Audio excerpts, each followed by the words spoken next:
جاگنا ہو جاگ لو افلاک کے سائے تلے، جاگنا ہو جاگ لو افلاک کے سائے تلے، حشر تک سونا پڑے گا خاک کے سائے تلے، حشر تک سونا پڑے گا خاک کے سائے تلے، اور آنے والے سب نبی جب آتے آتے آ گئے، آنے والے سب نبی جب آتے آتے آ گئے، ہم مقدر کے دھنی تھے مصطفیٰ کو پا گئے، ہم سب مقدر کے دھنی تھے مصطفیٰ کو پا گئے۔ اور حضور اعلیٰ حضرت کہتے ہیں ٹھنڈا ٹھنڈا میٹھا میٹھا جام ہے اس کا پلاتے یہ ہیں، ٹھنڈا ٹھنڈا میٹھا میٹھا جام ہے اس کا پلاتے یہ ہیں، اب قصر دنا تک کس کی رسائی جاتے یہ ہیں آتے یہ ہیں، تک کس کی رسائی جاتے یہ ہیں آتے یہ ہیں، اور انا آتیناک الکوثر، انا آتیناک الکوثر ساری کثرت پاتے یہ ہیں، اور رب ہے یوتی یہ ہے قاسم، رزق ہے اس کا دلاتے ہے اس کا دلاتے یہ ہیں۔ عزیزان گرامی ملت اسلامیہ، زیادہ دیر شعر و شاعری کرنے کا وقت نہیں رہا، رات بہت ڈھل چکی ہے، آپ نے اپنی محبتوں کا ثبوت دیا، حافظ انور صاحب جیسے لوگوں کی دلجوئی کی، جناب حافظ نوشاد صاحب جیسے لوگوں کا حوصلہ بڑھایا، شاعر ہندوستان جناب حافظ اسرار صاحب کا بھی حوصلہ بڑھایا،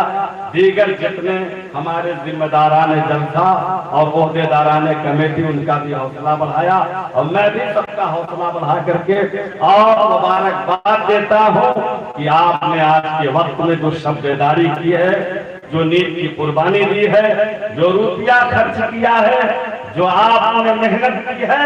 یہ محنت کس کی محبت میں کی ہے؟ ذرا دل کے دریچے کو کھولو اور اپنے گریبان میں جھانک کر کے دیکھو، اس کی محبت میں جاگ رہے ہو جو تمہاری ہماری نجات کے لیے رات کے اس حصے میں جاگتے رہے جب دنیا نیند کی کھراٹے لیتی رہی، اور آپ یہی کہتے رہے رب حبلی امتی، رب سلم امتی، رب حبلی امتی، رب سلم امتی۔ میرے ملت کے نوجوانوں، یہ جلسہ کوئی معمولی جلسہ نہیں ہے، یہ ہماری سوئی ہوئی قسمت کو بیدار کرنے والا جلسہ ہے، یہ ہمیں جہالت سے، ہمیں اندھیرے سے اجالے کی طرف لانے والا جلسہ ہے۔ کل تک ہمارا چہرہ سنت رسول سے سجا نہیں تھا، کل تک ہم جو ہے بالکل زندگی ایسی جی رہے تھے، اللہ اکبر، تھے تو ہم انسان شکل و صورت میں،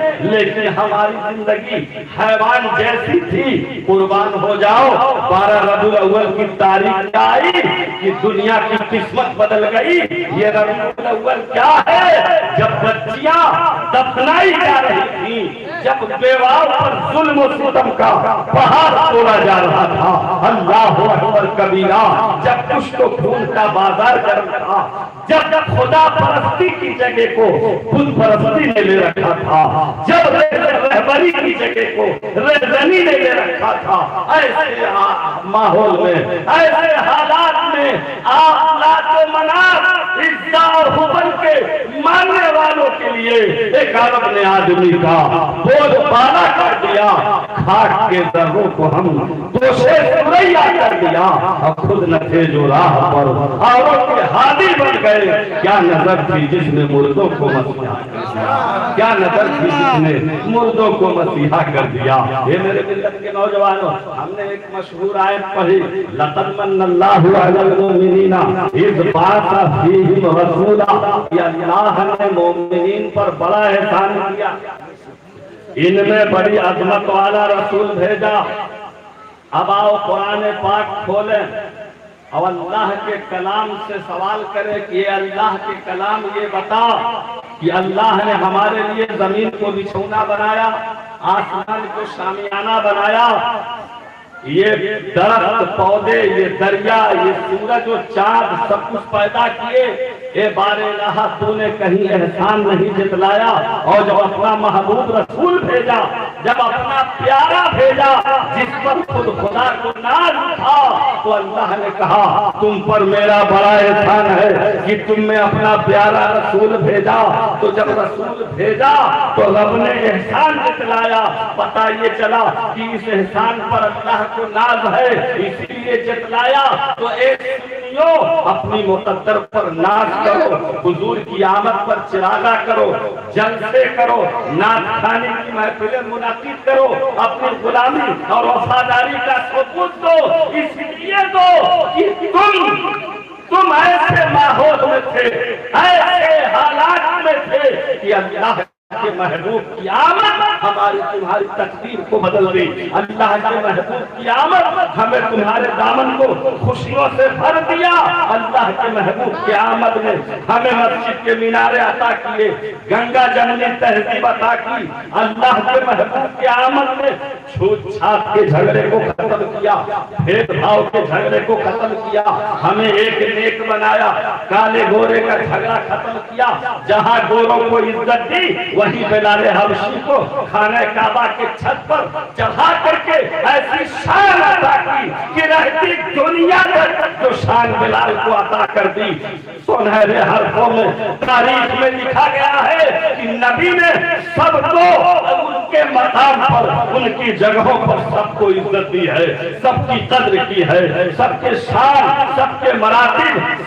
سب کے درجات کو نبی نے بلند کیا ہے۔ اے لوگوں، یہ جلسہ عید میلاد النبی کا جلسہ ہے، آپ نے بڑی محنت سے سجایا، سب کو بڑی محنت سے بلایا، اور وقت کی آپ قربانی دے رہے ہو۔ میں نے آیت پڑھی، لقد من اللہ علی المؤمنین اذ بعث فیہم رسولا، یہ اللہ نے مومنین پر بڑا احسان کیا، ان میں بڑی عظمت والا رسول بھیجا۔ اب احسان دیکھا جائے تو اے اللہ، احسان ناخن سے لے کے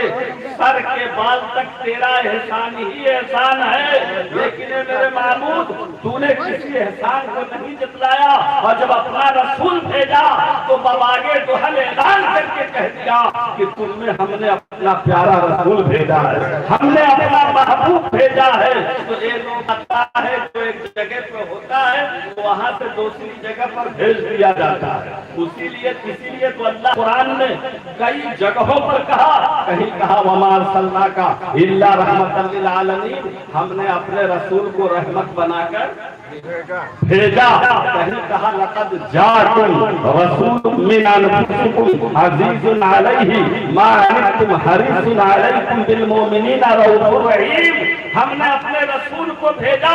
تمہارا مشقت میں پڑنا ان پر گرا گزرتا تھا، اس لیے ہم نے اپنے رسول کو بھیجا۔ کہیں کہا یا ایھا النبی انا ارسلناک شاہدا ومبشرا ونذیرا، ہم نے اپنے رسول کو شاہد بنا کر کے بھیجا، مبشر بنا کر کے بھیجا، گواہ بنا کر کے بھیجا۔ تو یہ بھیجا اللہ کرے ہمارے بھیجے میں آ جائے، یہ بھیجا اللہ کرے سب کے بھیجے میں آ جائے۔ اسی پر تو لاہور کا قلندر اپنے قلم کو اٹھاتا ہے، لکھ دیتا ہے، فرشتہ تھا نہ آدم تھے، نہ تھا ظاہر خدا پہلے، بنے ساری خدائی سے محمد مصطفیٰ پہلے، بنے ساری خدائی سے محمد مصطفیٰ پہلے۔ تو عزیزان گرامی ملت اسلامیہ، میرے آقا ہے، مسجد نبوی ہے، ایک صحابی رسول جن کا حضرت عبداللہ بن جابر انصاری نام ہے، بارگاہ رسالت میں کھڑے ہوتے ہیں، عرض کرتے ہیں یا رسول اللہ، میرے ماں باپ آپ پر قربان ہو جائیں، آپ یہ بتائیں کہ اللہ نے کس شے کو کائنات میں سب سے پہلے پیدا کیا؟ میرے نبی ارشاد فرماتے ہیں یا جابر ان اللہ تعالی خلق قبل الاشیاء نور النبی کا من نورہ ولم یکن ذلک الوقت لوح ولا قلم ولا جنت ولا نار ولا ملاک ولا سماء ولا ارض۔